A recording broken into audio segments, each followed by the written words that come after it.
dedicated to Eastern and Southern Kentucky. This is WYMT Mountain News at 6. Clay County officials swore in a well-known and familiar face as their newest magistrate today. WYMT's Chas Jenkins tells us how this important ceremony came to be. Breaking barriers. After being appointed by Governor Andy Beshear. I'm thankful and blessed for the opportunity. I want to thank Governor Beshear for giving me this opportunity. It means a lot to me and my family. Replacing her father, who was the former magistrate of the county, while inspiring other women in the process. There are little girls who live in this community who don't know what options there are for them.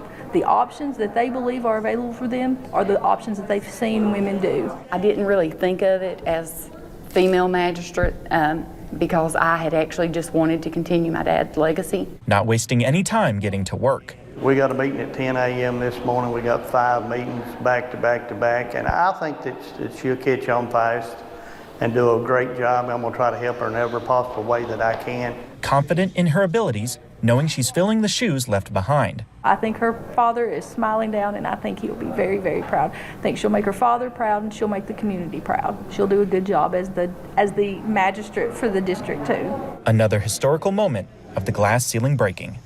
In Manchester, Chas Jenkins, WYMT Mountain News. Gray says she feels perfect for the position, having been an attorney in the county for 29 years. Her father, Price P.C. Hoskins, was a magistrate since 2010.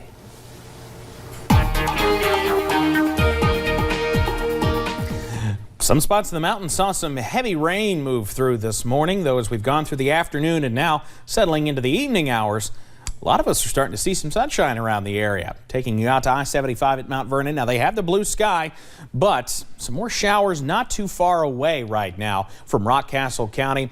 Downtown Whitesburg right now, sun is out, sitting at 75. A beautiful night for a walk in downtown Whitesburg if you are so inclined. This evening we'll continue to see more warm weather. 79 right now at Hazard, 78 Middlesboro. We're starting to calm those temperatures down. They were near 80 not too long ago. Notice though, some of us still dealing with a few showers like I was talking about not far from I-75 in Mount Vernon right now. Western parts of Pulaski County, same thing in western parts of Wayne County, but most of them starting to lift up into the bluegrass. We're in decent shape at the moment. We'll continue to see everything move just like last night from south to north. Going through the evening, showers will be on the decrease though, slowly as we head through tonight with those lows down into those low to mid 60s. We've got plenty of sunshine on the way in the forecast. I'll tell you just when it looks to arrive and stay put coming up in just a bit. Steve. All right, Evan, thank you. Still recovering from flood damage back in March, homeowners in Breathitt County are being forced to stop renovating. But one state representative is trying to change that. WYMT's Corey Sandick explains. Breathitt County is one of Eastern Kentucky's most distressed areas following this year's historic flooding. And a recent visit from a group from the state's capital is putting homeowners in a tough spot. 91st District Representative Bill Wesley says that homeowners were told by a group from Frankfort that they needed a permit to make interior changes to their homes, including drywall, flooring, and painting. With winter months approaching, he says this is unacceptable, given the median income in Breathitt County is just above minimum wage, which is only $8 an hour. When I spoke with Wesley before the meeting, he says this is all about keeping his people safe. I just wanted them to know that they don't have to stop building because someone came down here from Frankfort, told them to stop. And I encourage all of the volunteers that was ran off during that time due to this visit, that they would come back and help our people get back in their homes. Wesley and Breathitt County Judge Executive Jeff Noble both say they were offended upon hearing this and encourage the communities to keep rebuilding and get back in their homes. In Breathitt County, Corey Sanning, WYMT Mountain News. Officials say this is a tough spot to be in with cold weather approaching. Corey will have more on this controversy coming up tonight at 11. We now have 4 counties nearby that are in the orange zone: Elliott, Menifee, Lee, and Wayne. Everyone else in Eastern Kentucky still red. The positivity rate continues to decline, but sadly we surpassed 9,000 deaths in Kentucky today. Governor Beshear announced 2,625 new cases of COVID, increasing the statewide total to 708,236. There were 50 new deaths, bringing the death toll now to 9,022. The positivity rate is now a little more than 8.5%. You can always find the latest COVID information on our website at WYMT.com. Today, Governor Beshear honored Holocaust survivor and Appalachian civil rights attorney John Rosenberg, as well as his wife Jean and their 2 children, as Team Kentucky All-Stars. The governor thanked the Rosenberg family for their 50-plus years of extraordinary service to Eastern Kentucky. When John was just 7 years old, he and his family were kidnapped by Nazi soldiers from their apartment in Germany. They spent months in a detention camp, but were able to escape to the United States in February 1940.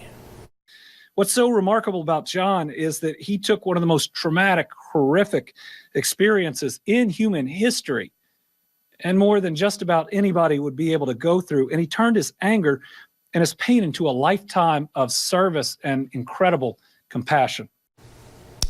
Rosenberg founded Applered of Kentucky, or the Appalachian Research and Defense Fund, which has provided free legal services to thousands of families. He served as its director for 3 decades before his retirement.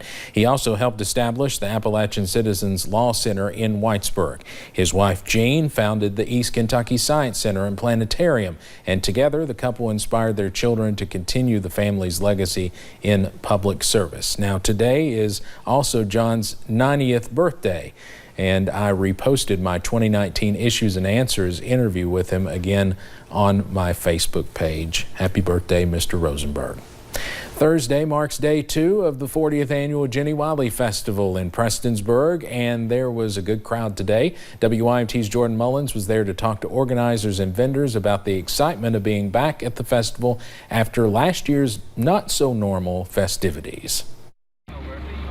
The Jenny Wiley Festival is back in action for its 40th year after last year's less than normal circumstances. We did have it last year. It was wasn't quite as like normal, but this year we're doing great. If last night is a sign of what we're going to have this week, it's going to be a good week. And after returning with a bit more normalcy this time around, the festival is happy to have a new title. We are the longest continuous festival in Eastern Kentucky, since a lot of people canceled either last year or this year. So we're pretty proud of that.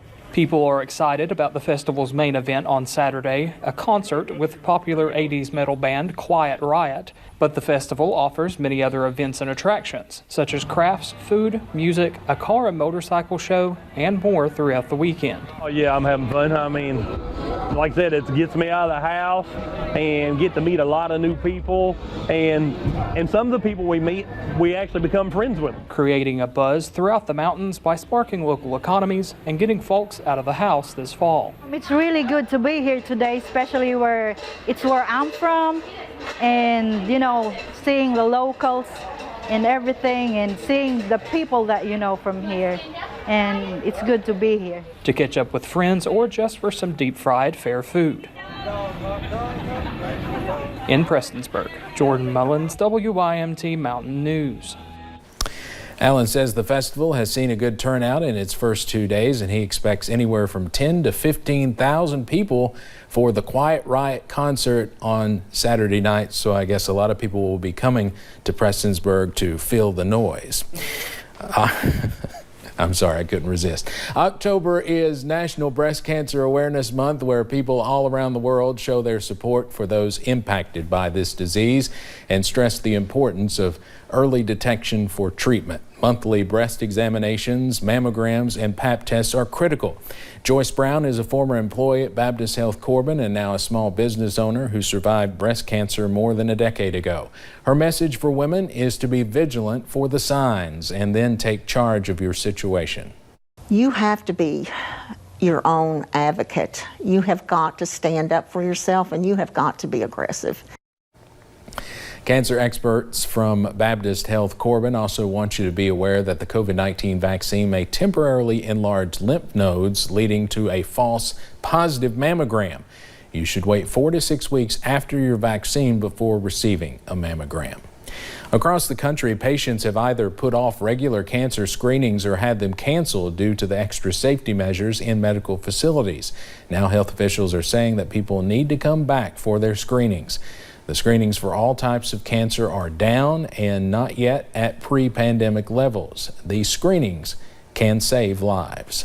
Early detection is the key to increasing your chances of survival and making your treatments easier and more effective. Doctors also want to reassure people that their facilities are safe for those scheduling cancer screenings and other regular treatments. With October underway, those in Corbin are getting ready for the area's annual Oktoberfest, a longtime tradition for the city. Main Street will be lined with vendors, games, and fun for the entire family. Corbin Tourism Executive Director Maggie Monholland says this has been a busy time for her, but the thought of seeing a smile on everyone's face is what has her excited. We will have over 60 vendors on Main Street, as well as hay rides, music, and a cornhole tournament. Lots of fun for the family. The event goes on from 10 to 7, and it'll be a great time for people. The event will be held this Saturday right near Sanders Park in downtown Corbin.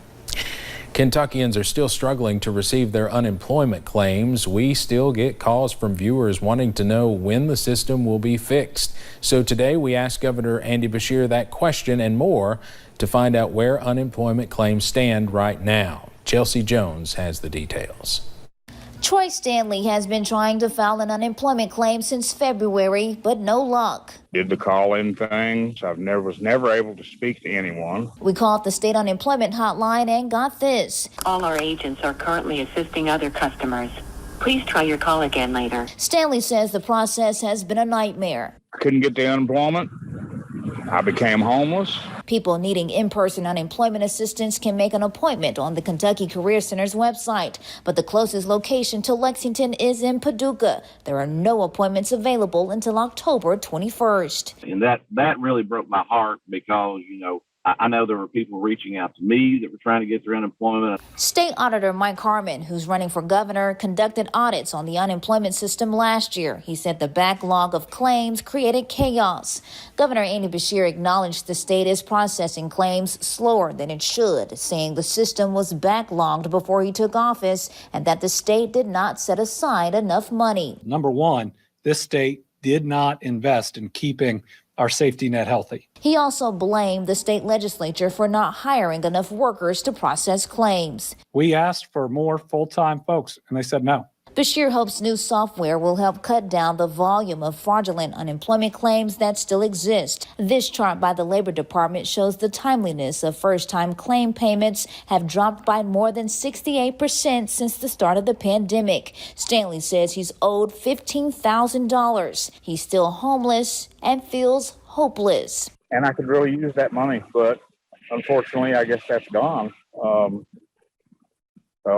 don't know what else to do. In Frankfort, Chelsea Jones, WKYT. Governor Beshear said during the next General Assembly session he would ask the state legislature for more money to tackle problems with unemployment claims. We'll be right back.